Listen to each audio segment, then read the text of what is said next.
de 5000 heures de direct. Et l'ensemble de ces sanctions que vous abordez, je redonne le chiffre, représente 0,1% du temps d'antenne.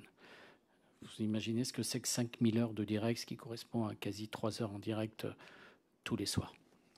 Monsieur le vice-président, je vais rebondir là-dessus.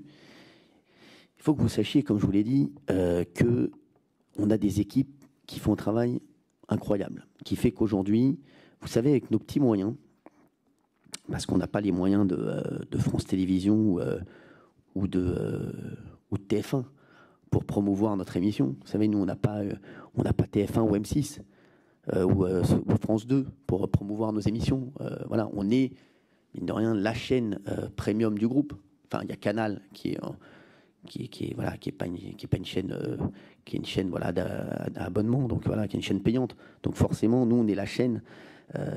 On doit se débrouiller tout seul pour faire notre petite promotion. Donc aujourd'hui, ce qu'on fait et le nombre de gens qui nous regardent avec nos petits moyens, c'est absolument exceptionnel. Vous savez, tous les soirs, on est en concurrence avec TMC, qui a beaucoup plus de budget que nous et qui a énormément de bandes-annonces sur TF1. Tous les soirs, on bat le talk-show de France 5, et qui a, bien sûr, tout le groupe France Télévisions et France 2 et France 3, qui sont des chaînes bien plus puissantes que nous, derrière eux. Donc nous, on essaie de faire la meilleure émission possible.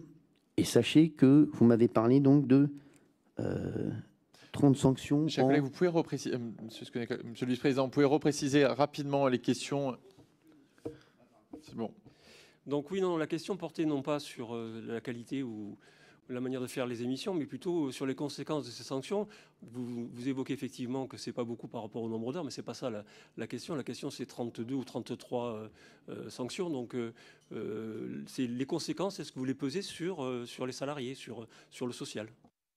Non, mais les conséquences sur les salariés, il n'y en a aucune, monsieur le vice-président, désolé, hein, puisque c'est moi qui suis en charge de me débrouiller avec C8 pour trouver les meilleurs moyens. Et c'est moi qui, sachez-le, monsieur le vice-président, c'est sur mes deniers personnels que je prends les sanctions. Quand je les aide, c'est pas, voilà, c'est surtout moi ou ma société, mais parfois ça a été beaucoup moi personnellement qui ai demandé à C8, comme l'a dit monsieur Saint-Toul tout à l'heure, de réduire mon salaire.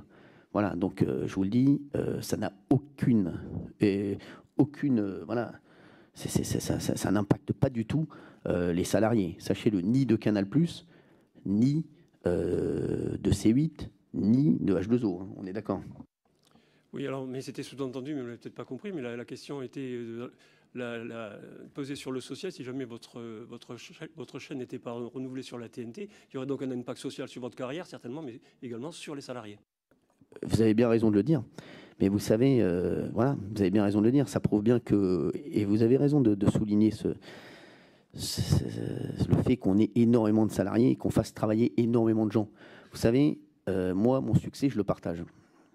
Et je le partage avec énormément de monde et avec mes équipes, avec les équipes de C8. Et aujourd'hui, vous avez raison de préciser qu'on a énormément de gens qui sont derrière nous, qui nous soutiennent, qui sont heureux de travailler avec nous et qui comptent sur nous. Donc forcément, vous savez, le succès de l'émission, comme je vous l'ai dit, c'est beaucoup ma personnalité.